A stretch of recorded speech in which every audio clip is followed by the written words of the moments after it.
November 6-month update of the Office of Inspector General report, and we're bringing the Inspector General Committee to order. And Madam Clerk, if you would take roll. State Attorney Arenberg. Commissioner Cruz. Public Defender Howitt.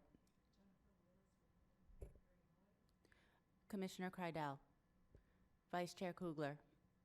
Chair Romano. No. Commissioner Varga. Vice Chair Garcia. Oh, I'm sorry. Vice Chair Varga Garcia. Present. Chair Kugler. Chair Kugler. Present. Chair. All right. I would like to, has everybody had a chance to review the minutes, and is there any motion from the last meeting? Motion to approve the minutes. And I'll second that motion. Motion by Vice Chair, seconded by the Chair. All those in favor say aye. Aye. All those opposed say nay. All right, motion carries unanimously. And then we will go to the 6-month update from the Inspector General, Mr. Carey.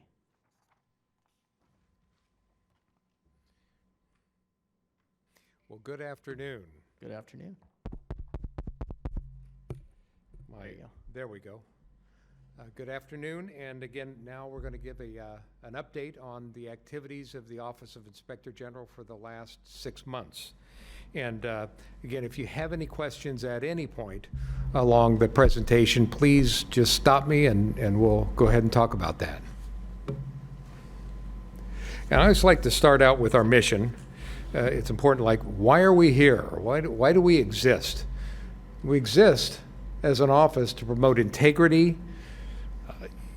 efficiency, effectiveness in government in order to enhance public trust. We provide independent and objective insight, oversight, and foresight through our audits, investigations, contract activities, reviews, and outreach activities. But I like to, here's maybe a better way to put it, or I like to say this too, is to the public when they ask, oh, what do you do, John?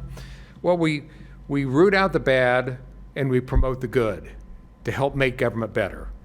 You know, on the one side, we're an independent office and we're here to root out the bad, that we prevent, detect, investigate fraud, waste, and abuse. But it's like a two-sided coin. You turn that coin over and we promote the good by promoting economy, efficiency, and effectiveness and integrity in government. And so that's another way to look at what we do. Here's a roadmap of what we're going to be doing today, going over some personnel highlights, our activities, our budget, staffing, our plans, initiatives for the way ahead, and then a summary of our accomplishments since we've been here as an office. And just to start out, some staff highlights.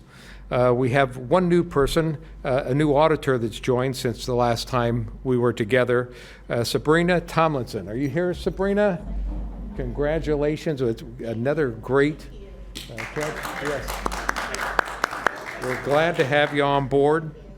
So rounding out our audit staff.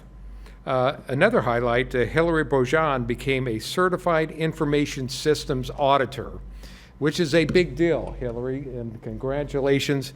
Big deal, because there's not too many auditors that hold this certification.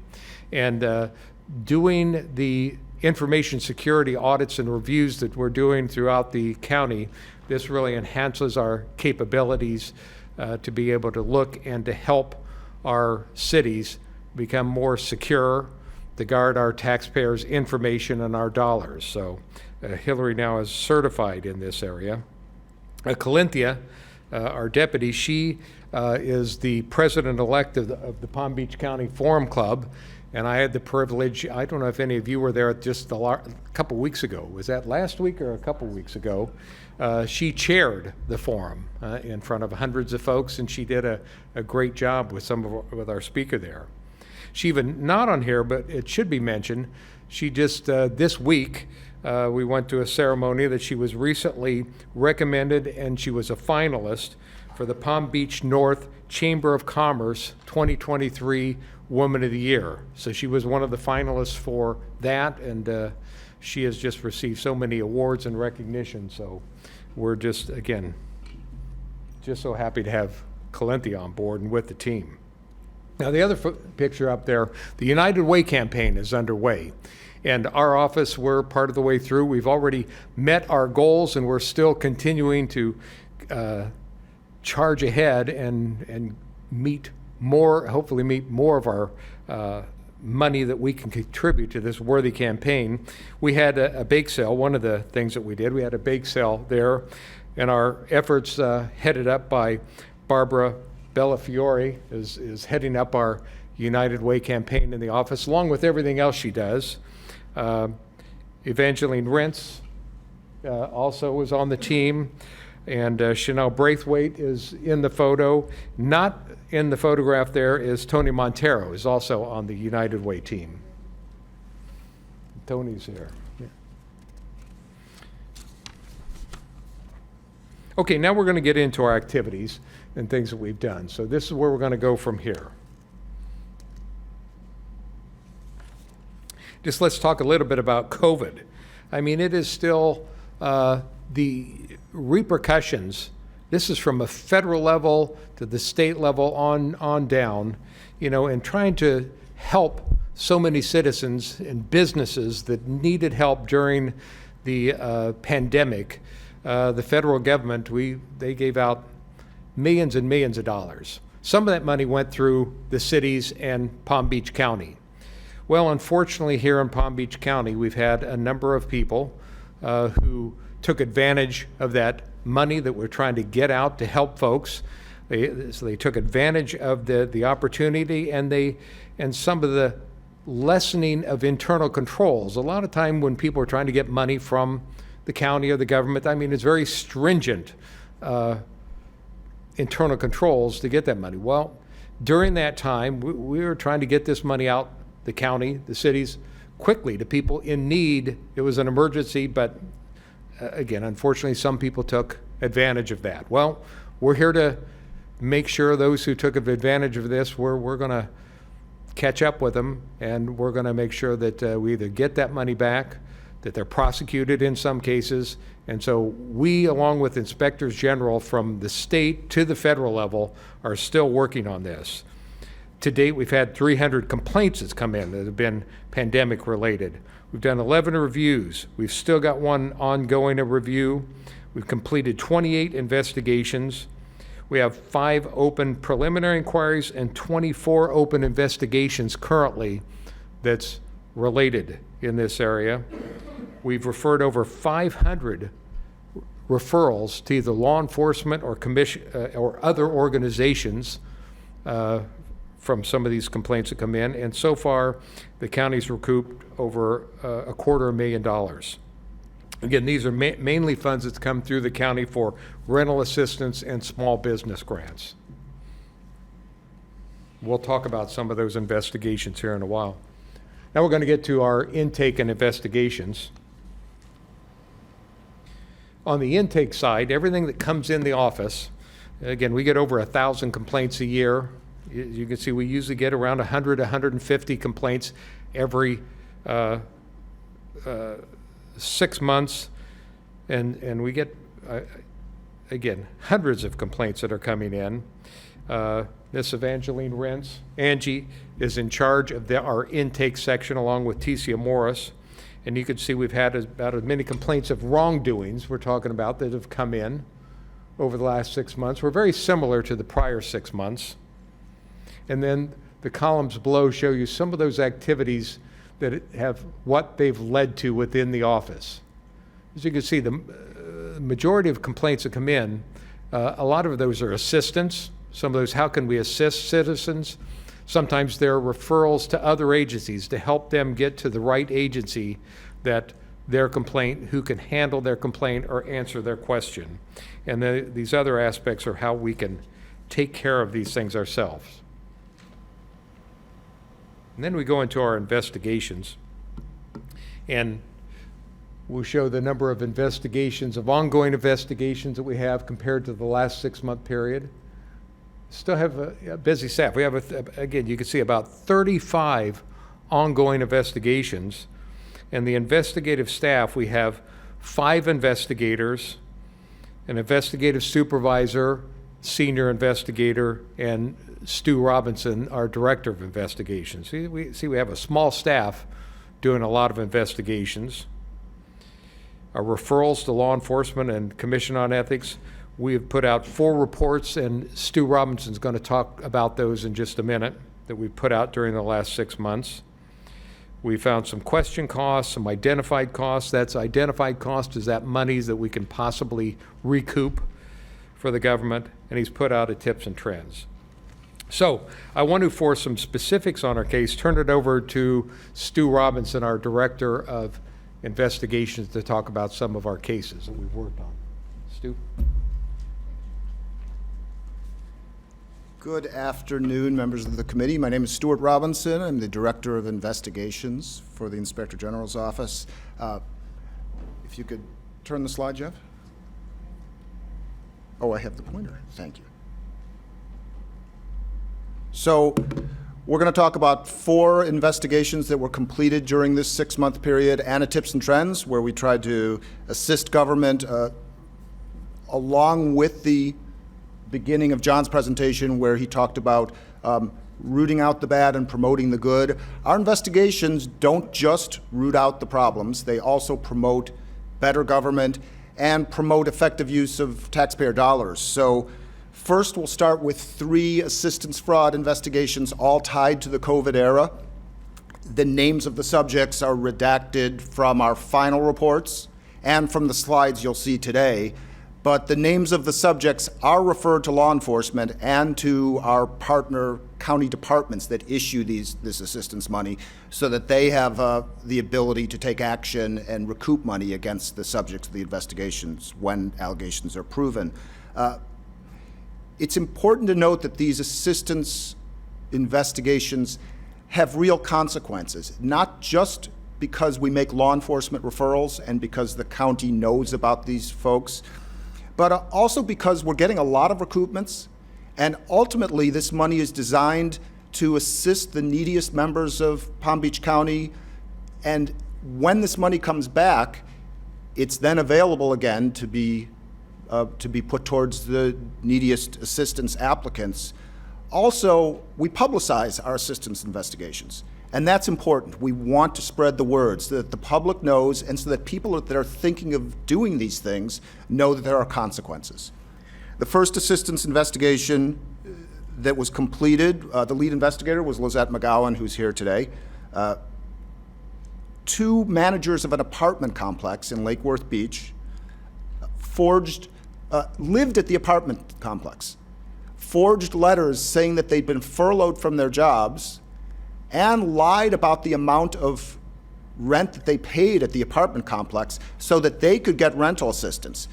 They vouched for each other, the 2 apartment managers. They also vouched for one of their off-the-lease roommates who got rental assistance. Over $26,000 of identified costs. The company that owned the apartment complex has already repaid over $24,000 to the taxpayers, and that investigation was referred to law enforcement. The next investigation, the lead investigator, Kendra Lester,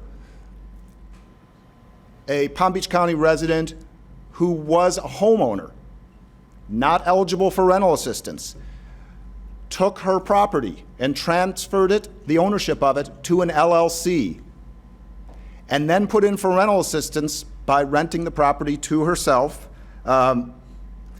She lied about paying rent on the application, and then she put a friend of hers down as the landlord for the property, and when interviewed, the friend said, "No, I'm not a landlord. I just did this as a favor for a friend who said she would put me on the paperwork." So $13,000 plus of identified costs, that's how much the assistance was, and $3,050 recouped so far, but a lot of these supported findings of assistance fraud these folks are on payment plans, so we're hoping the county gets full repayment on that.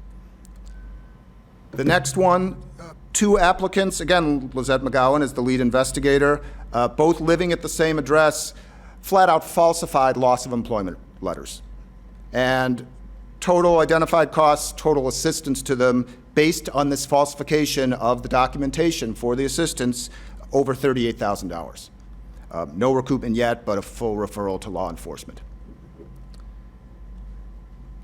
Finally, a report that we did that was not assistance fraud, mismanagement of a municipality. The city manager in late 2021 of Pahokee, Greg Thompson, who is still the vice mayor of Clewiston, Florida, commissioned the repair of 2 all-terrain vehicles, spent thousands of dollars to repair these ATVs, and then decided to auction them off once they were repaired. Instead of doing a public auction or soliciting best practices from his staff or other city managers, he decided to at first portray it as an all-employees auction. Then he only spread the word of this supposed all-employees auction to a few employees. Then, once the bids were received, his bid was not in the bid envelope. And upon the opening of the bids, he announced that he was the winner of one of the ATV bids. So he said to the city commission that he was planning on selling this ATV and giving the proceeds back to the city. But upon interview, he admitted that he sold the ATV on Facebook Marketplace for a profit. The city has already accepted our recommendations and plans on implementing them by Thanksgiving to put more process in place to make sure that bidding of assets in the city of Pahokee is done with best practices. And there's state statutes, administrative statutes that require them to, and that was the basis for supporting that finding. Finally, our last operational report was tips and trends. Over the past few months, there had been some media reports about municipalities being defrauded by check washing schemes, altering city checks to change the payee and to change the amount. Large 6-figure frauds against more than one municipality in Palm Beach County. We also received a phone call from one of those municipalities after they'd been stung, asking what they could do to prevent this in the future. So we quickly, our division, put together an investigative tips and trends for preventing check washing, how to reduce the number of paper checks issued to the public, what their options were, and how to have your bank confirm all payments through readily available banking systems before payments are issued by the municipalities. Finally, more about consequences.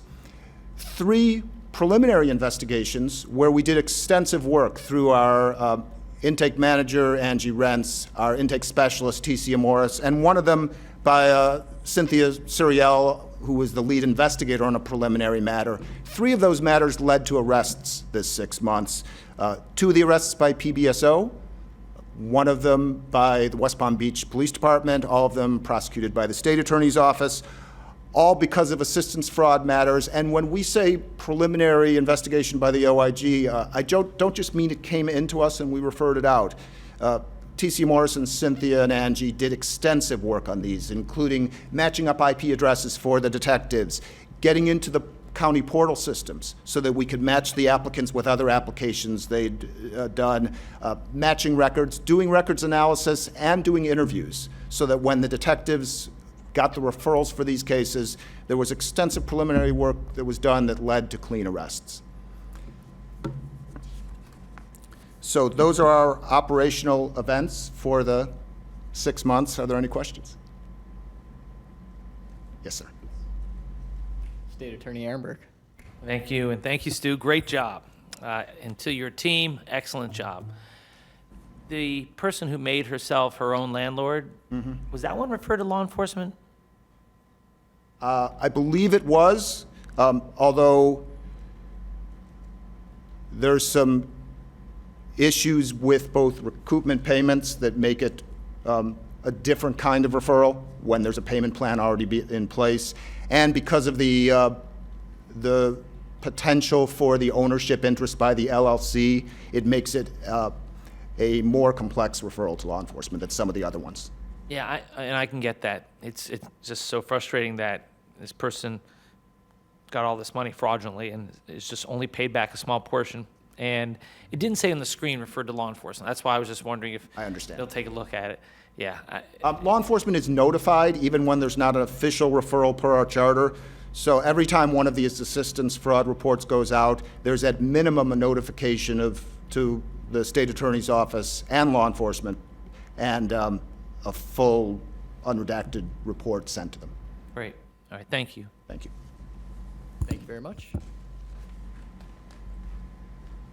Okay. Stu's a little humble there. He's a lot humble, but he's good. He's not only a great leader, he's a good investigator, because a couple of that case out in Pahokee, Stu took that over. We had an investigator who started that case and did the bulk of the work on it, left to go to a federal agency, law enforcement. Stu took that case over and brought it to the end. So Stu worked on that and then completed the report, and he also authored that tips and trends on the check washing. So thank you, Stu. So we've got folks that not only supervise but also are doers in the process here. Now we're going to go to contract oversight and evaluations, and our lead is in that area is Tony Montero. You've seen him before, and I'm going to have him come up and speak specifically to his cases. But his office, here's some of the things overall that we've done in contract oversight. 3 ongoing evaluations right now that we're doing. They've issued 1 report. He'll talk about that. Made some recommendations, and also he's also his office have authored a tips and trends. Now, Tony in a minute's going to talk. Even though he's just issued 1 report, his office is that a lot of times the unsung heroes of our office. They're the ones heavily involved in prevention and outreach to all the cities, and he's teaching and training, and he's out there monitoring. And he is like, I liken his office often to the patrol officer on the street. You know, they're not making arrests every day, but they're very present out and about, attending meetings, attending procurement meetings, reviewing actions. Their very presence and activities are preventative in nature, but they're also instructive in nature. So let me turn it over to Tony and let him talk about some of the details of what he's been doing.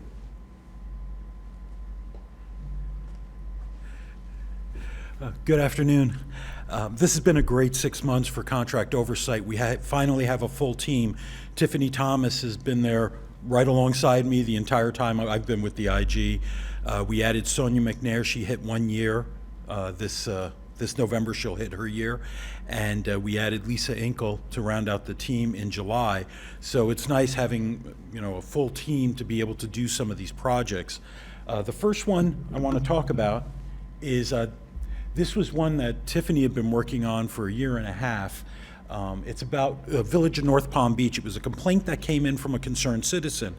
And the citizen was complaining about a roadworks contract that the village had piggybacked off of Palm Beach Gardens. What they were concerned about was a change order. And we didn't really find what the individual had complained about was the issue. There were other issues that led up to it. And this is one of those complex legal matters, because there's not a lot of guidance when it comes to piggybacking. It's more of, there's some case law on it, if they have any local rules on it. So anyhow, Tiffany had to dig in. It was a very complicated dig. We got extensive legal instruction, like we were going to school again from Calinthia. So that was fun. But we analyzed everything, and in the end, we found out it comes down to there were only 78 line items from the Palm Beach Gardens contract that they used. That amounted to a little bit more than half of the total contract value, $350,000. The rest were just open market line items that they added on to the contract to make it work, because their contract didn't cover all the roadwork services that were needed by the municipality. Then you start getting into the Florida statutes where, well, if you're doing more than $200,000 worth of public construction, that needs to be bid, and there's other things that kick in. So we wrote him up as best practices, gave him some recommendations, had a couple of findings, and the village was very good with us. They understood where we were coming from, and the citizen was very appreciative, that we had rounded out the complaint, and we're able to instruct them that going forward, maybe they want to dig in a little bit more into their procedures.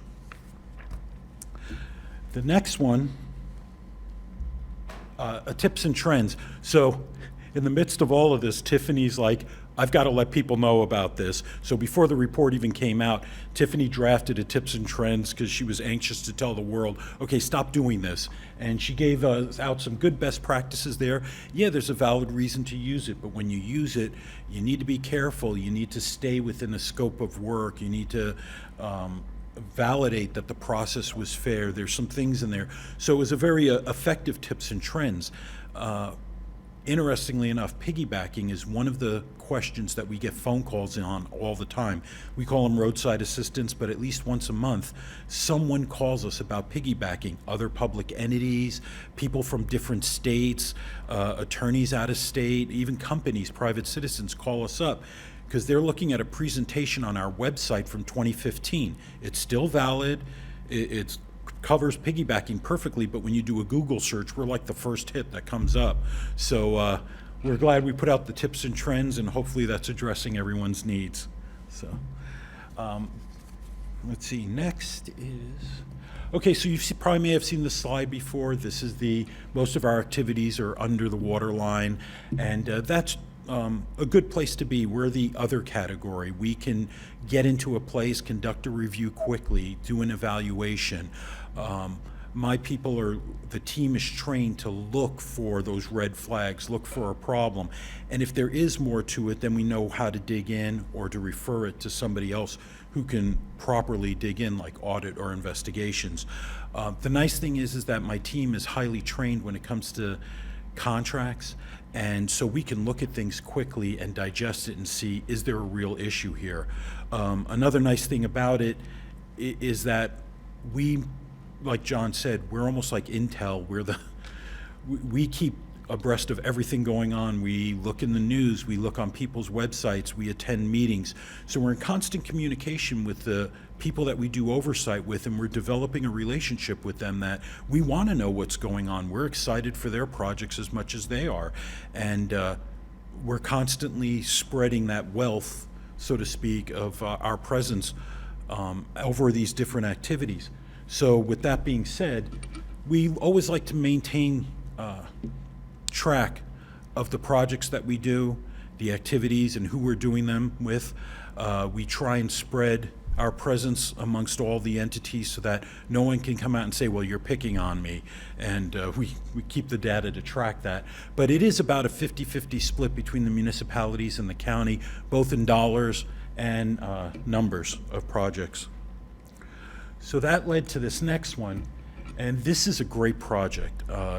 Back in July, we started noticing some issues with some of the municipalities on our activities, little stumbles going on in the, with county and other bids. And it wasn't anything that was a problem, but it seemed like since the pandemic, a lot of people lost a lot of talent. A lot of people retired or left. There were some reorganizations that went on. And so that experience of what to do in bids and procurements, contacting the IG.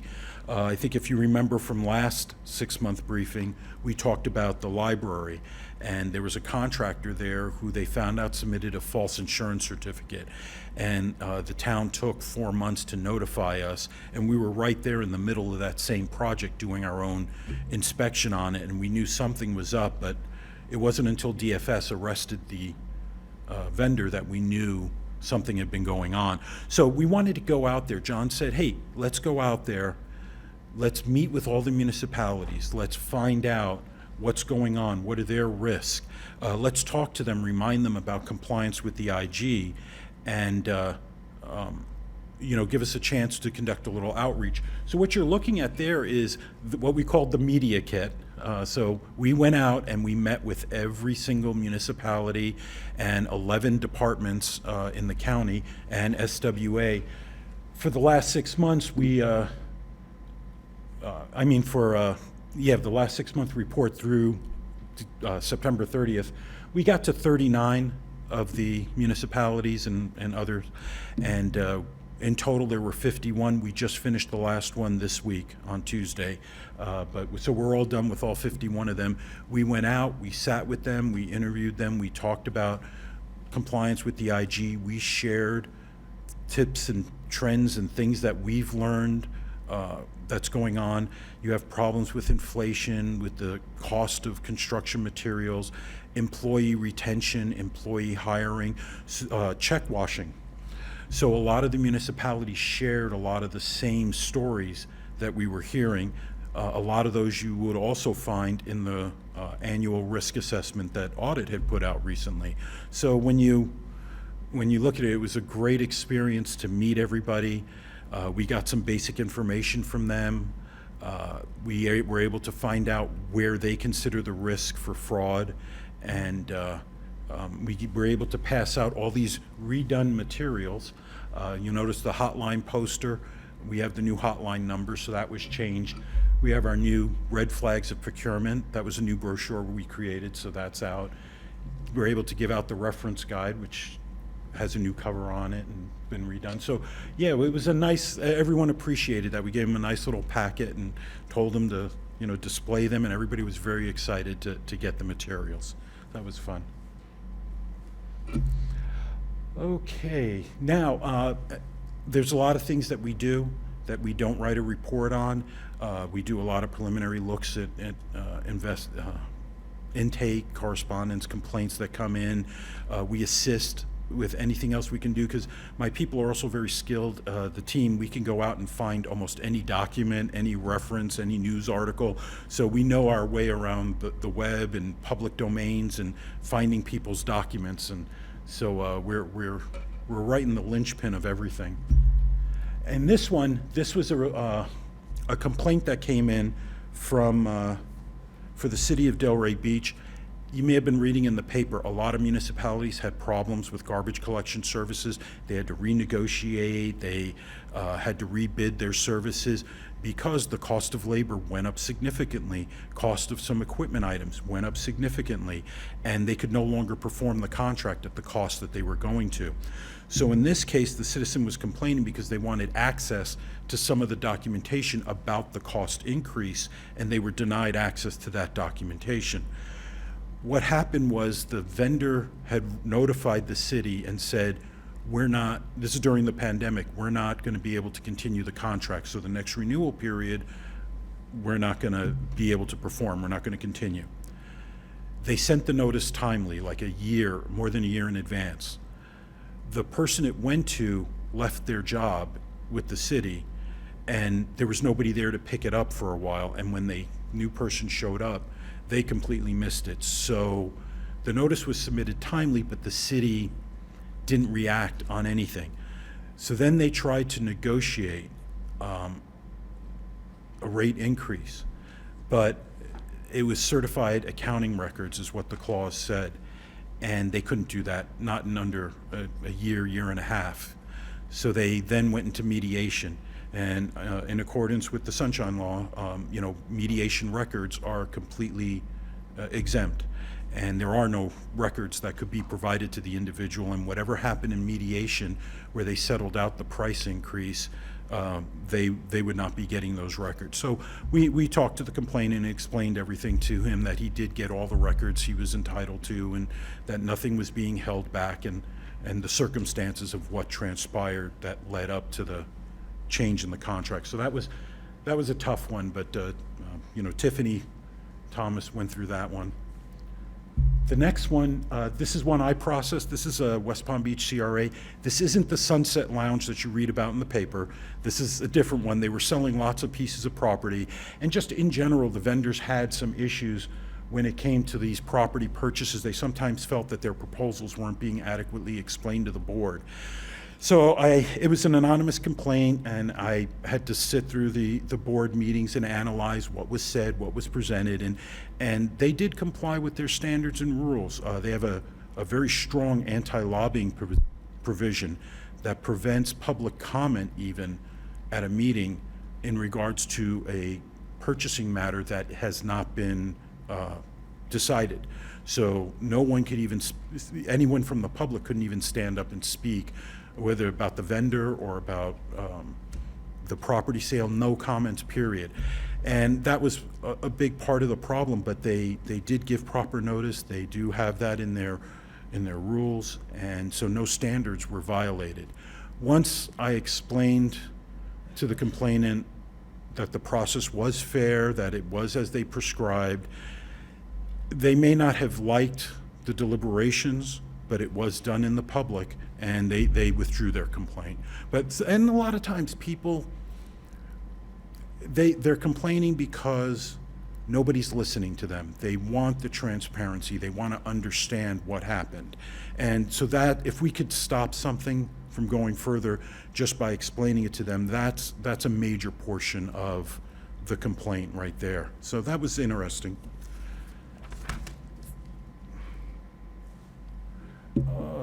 The next one was a plumbing contract for Delray Beach. Again, the same thing. The contractor thought that the city was pulling a fast one, and when they went to award the contract, didn't notify them, was trying to avoid them.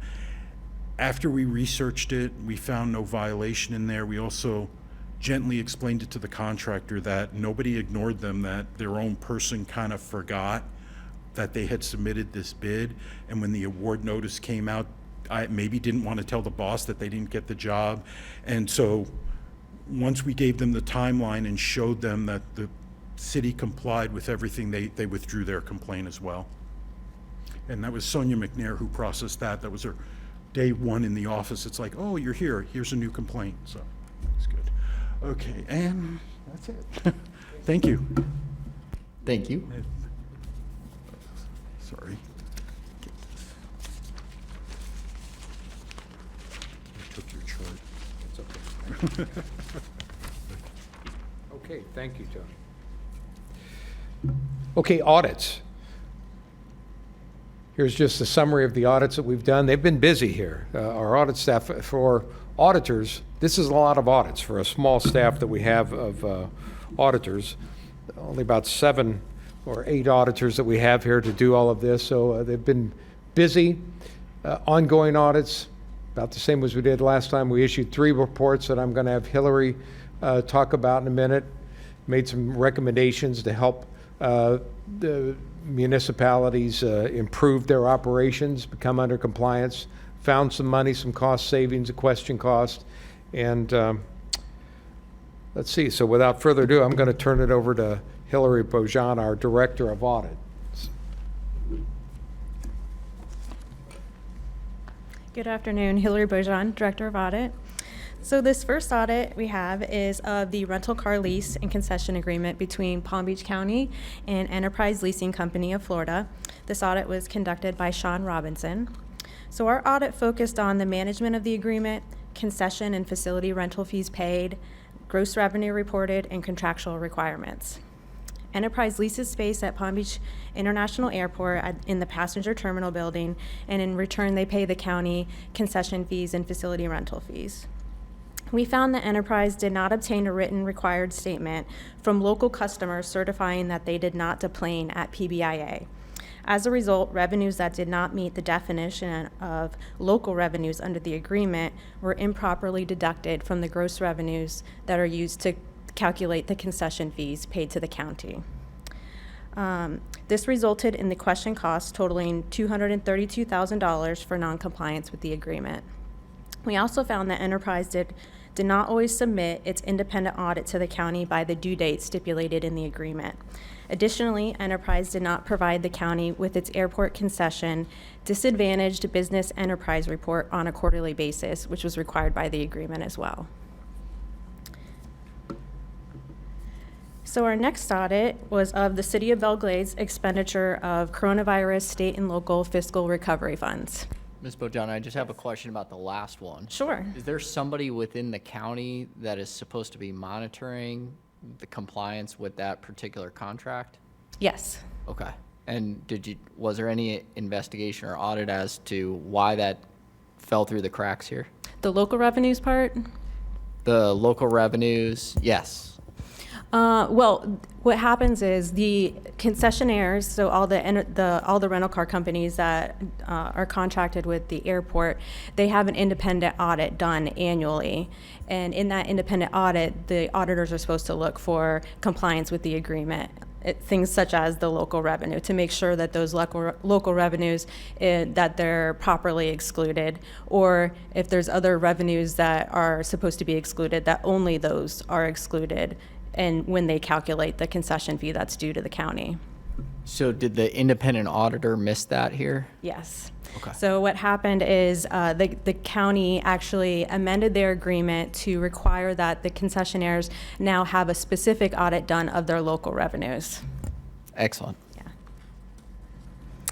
Okay, this audit of the City of Belglade's expenditure of coronavirus state and local fiscal recovery funding was performed by Hank Nagel. In this audit, we found the city's expenditures of recovery funding were in compliance with the requirements and allocated to appropriate activities. Additionally, the city had generally adequate controls over the expenditure of the funding. As a result, there were no findings or recommendations. And the last audit I have is the audit of the Village of Tequesta's contract for the construction of their new community center at Constitution Park. And this audit was led by Chanel Brathwaite. And it was also a joint audit with our Contract Oversight and Evaluations Division. Overall, we found that the village had generally adequate controls over the construction, contract management, and monitoring processes. However, we had two findings which highlighted weaknesses in the village's oversight and compliance with pay applications and change orders. First, we found that the village did not always review pay applications for mathematical accuracy. As a result, the village overpaid the contractor over $28,000, which is considered an identified cost. Additionally, the village did not issue payments to the contractor by the due date stated in the agreement. Because the pay application payments were not made in compliance with the agreement, the pay application amounts totaling $942,000 were question costs. Our second finding noted that the village overpaid over $5,000 for change orders. Those were not mathematically accurate as well. The village also did not respond to the change orders in the required time frame. As a result, the amount overpaid for change orders was an identified cost, and the change orders not responded to timely, totaling $34,000, were a question cost for non-compliance with the agreement. Thank you very much. We're going to take a brief break. Good luck, Mr. State Attorney. Thank you. And congratulations on your new certification.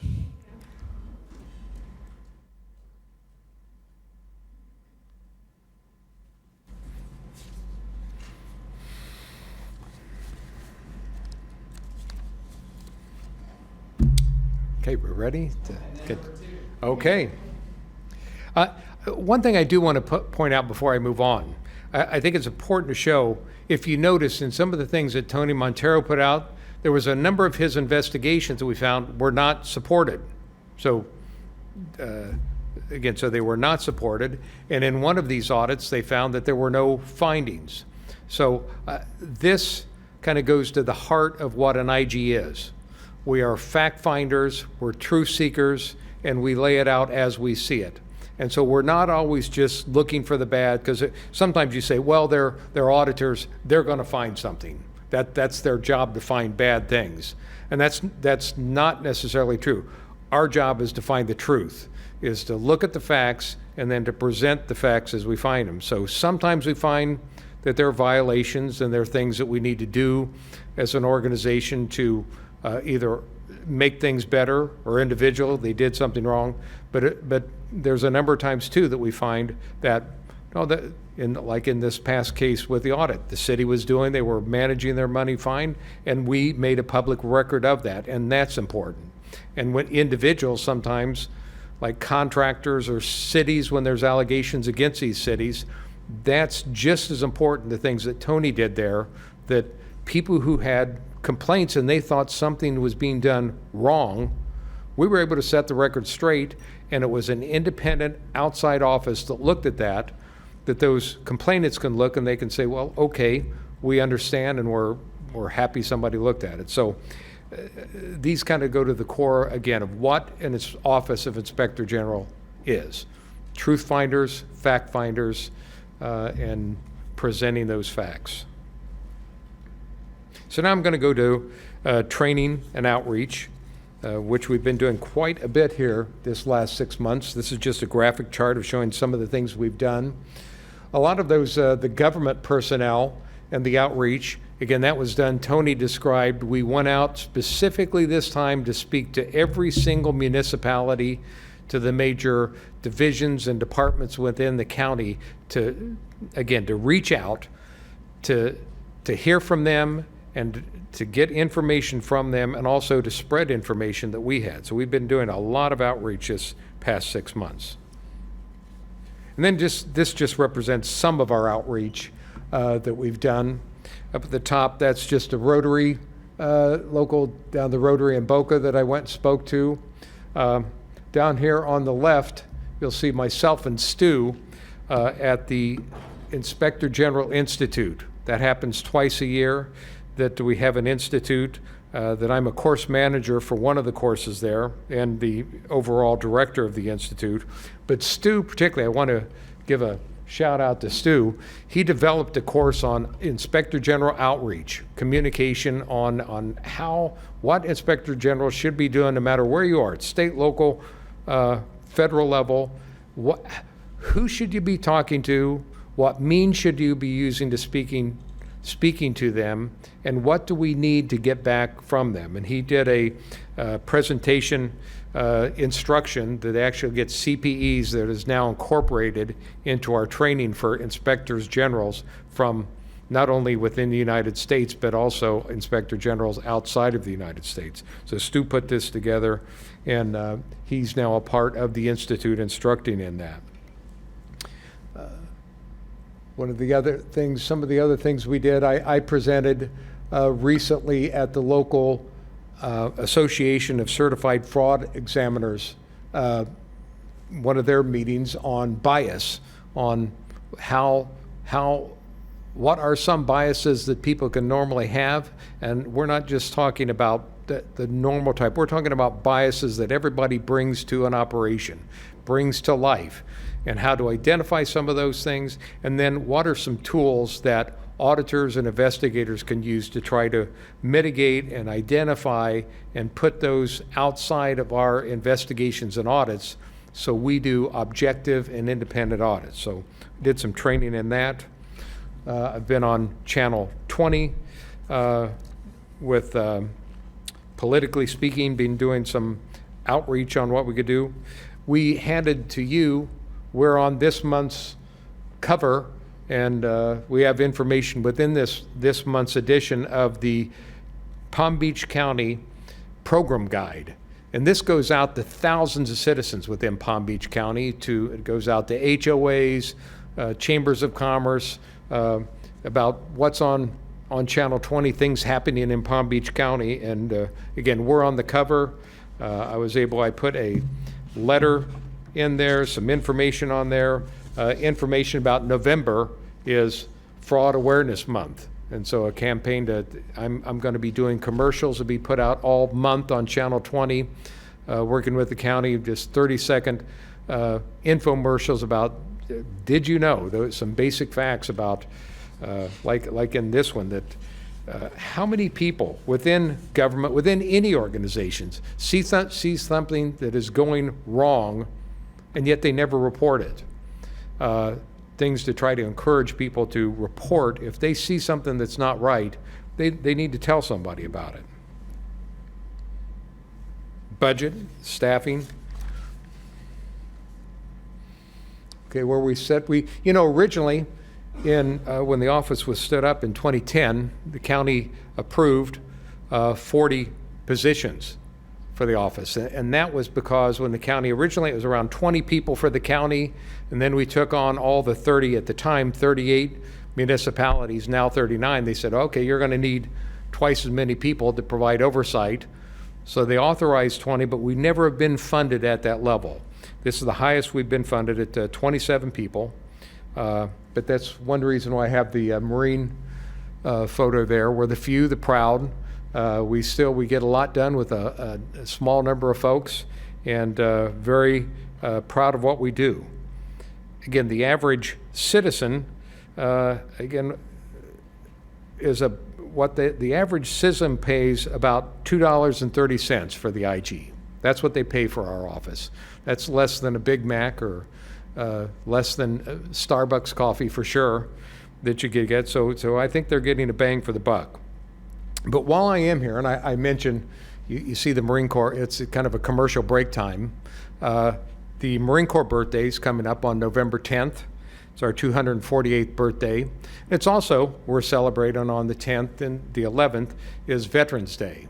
And I want to shout out, I want to give recognition to our veterans. In our office, in the IG, 15% of our staff are veterans in our small office, 15% of ours. And that's Lizette McGowan from the Army. Is Lizette here? Lizette from the Army representative. We have Jeff Whaley, Air Force. Tony Montero, Air Force. And again, myself, I'm a retired Marine. So just again, recognition to my fellow veterans, and thank you for your service. Where are we going? Yeah, we're gonna follow our plan. We're gonna follow the strategic plan we put together this last year. We're gonna follow our audit plan. We're gonna, within the next month or so, we'll have an annual report out. It's due out by our ordinance by the end of the calendar year. So within the next month, certainly in no later than December, we'll have our annual report out. Obviously, and you'll be the first to receive that annual report. We'll continue to adapt, to overcome, and we will continue to do all of this in our IG values. And you can see them up there, our IG values: professionalism, respect, integrity, dedication, excellent. We talk about this inside our office often. We talk about it and we live it. And that's because the values are something, again, it's you just don't say it once. You have to keep talking about it. You have to remind ourselves of this. And I ask the staff, remind me if I'm not living up to these values. Let me know, because we all live under those values. Looking ahead, just this next week we have our accreditation. Every 3 years we have a team from the state, the Law Enforcement Accreditation Commission, come out, and we're accredited every 3 years in our investigations. Next week, they'll be looking at all of our records for the past 3 years of what we're doing in investigation. We have a peer review on top of that from the Association of Inspector Generals scheduled for early next year. Every 3 years they look at us. And this answers the question often, who inspects the inspectors? Well, what standards, you're providing all of this oversight of folks. Who provides oversight of you and makes sure that you're professionally doing your job? We have two, not just one, we have two special organizations that look at our office every 3 years and report that when we're putting out audits, investigations, these reports, they're not just John Kerry's opinion. These are based on facts and evidence, and they look at this to make sure that we're following the evidence and putting out objective, unbiased, professional reports. So accredited peer reviews, again, we keep seeking, all of our folks are highly certified in various levels of certifications. We have board members in our office on the local and state chapters of professional organizations. I'm a board member of our National Association of Inspectors General, and I'm also the chair of our certification board, which what that means is I'm in charge of our twice a year certification process for all of our professional inspectors general, state, local, federal, and again, international IGs that go through that program. Okay, now we're going to wrap it up. Summary of our accomplishments since we've been here. Just, what are we overall doing here? Since we've been in existence in 2010, 13 years, you can see 13,000 hotline calls and correspondences that come in. A lot of people. We're the ears that people can call. We've identified in dollars and cents $54.3 million in question cost. And that's how we can be doing those type of costs. I like to put that in the simplest of terms.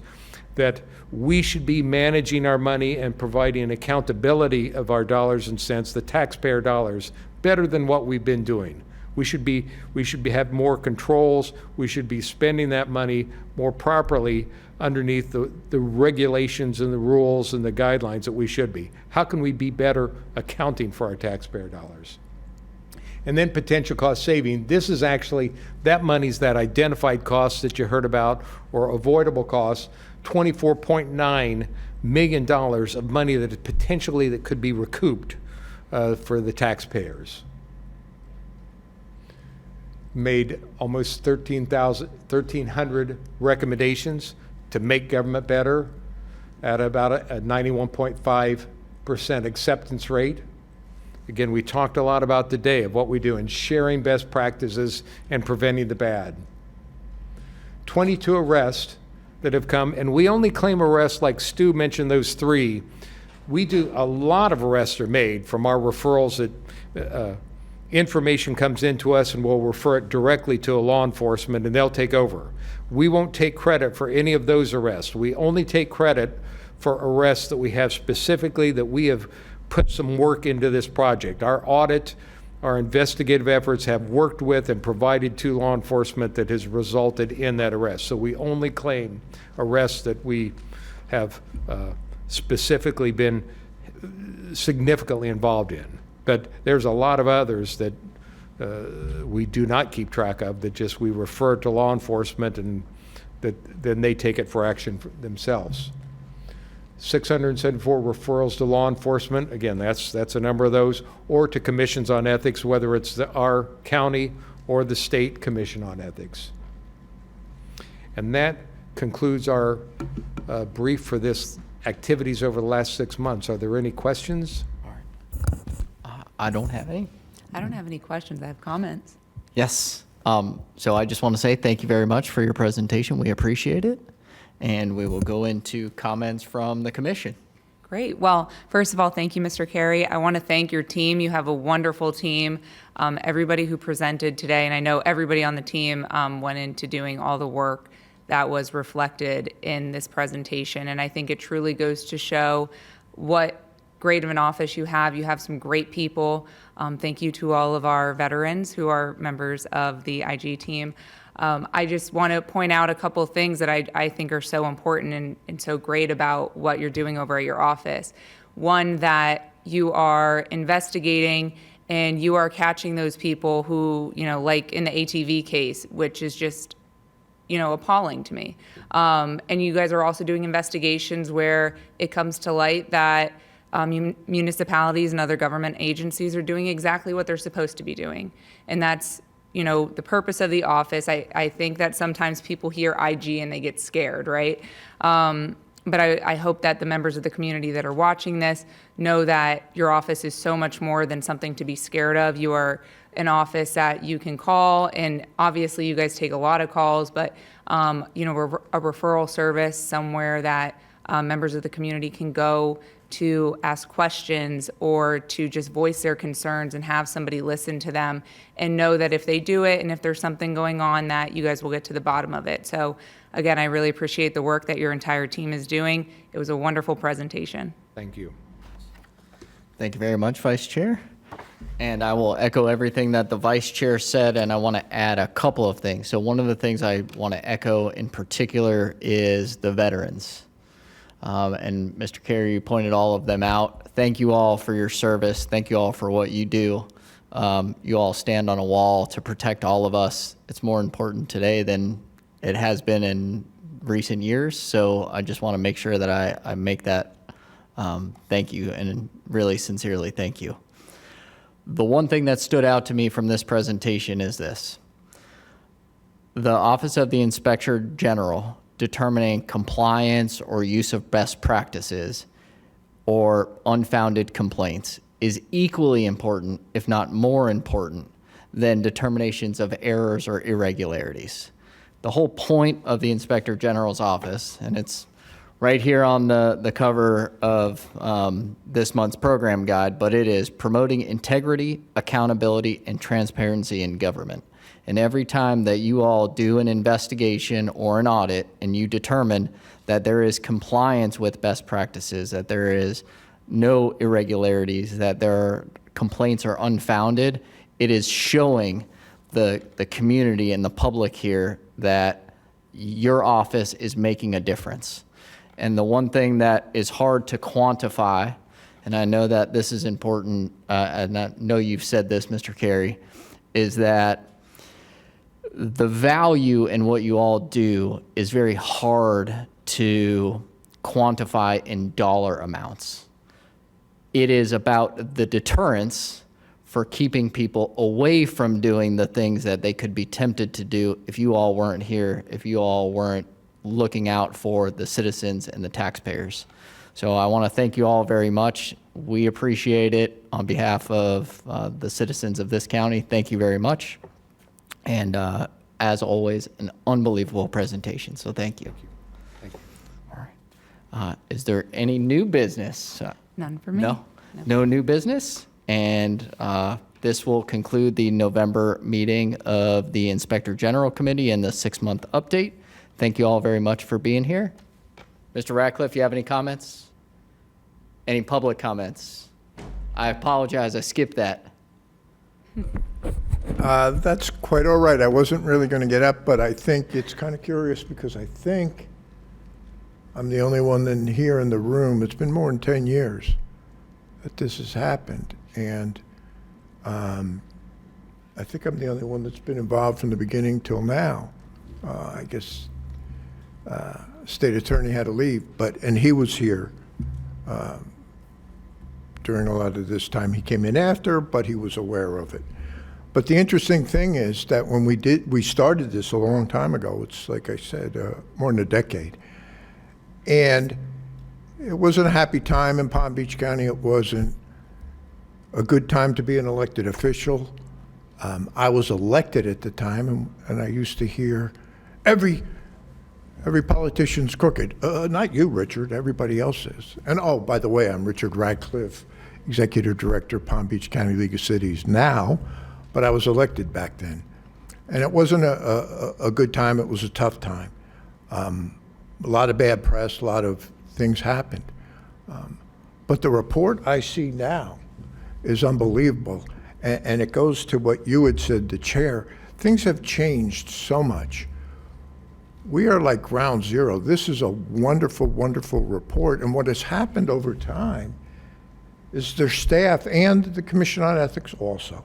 But this staff is so good that they're going out, spending a lot of time, and there isn't a lot. There used to be lots of stuff going on. There was all kinds of stuff going on.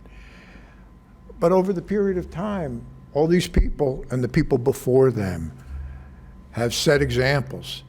And the most important thing is they go out and they show them better ways to do it. That we never had an idea of what this was. It was about stopping problems in the beginning. But this has made all of our cities and the county, and those are the agencies involved, better at what they're doing, cleaner, and with the best practices.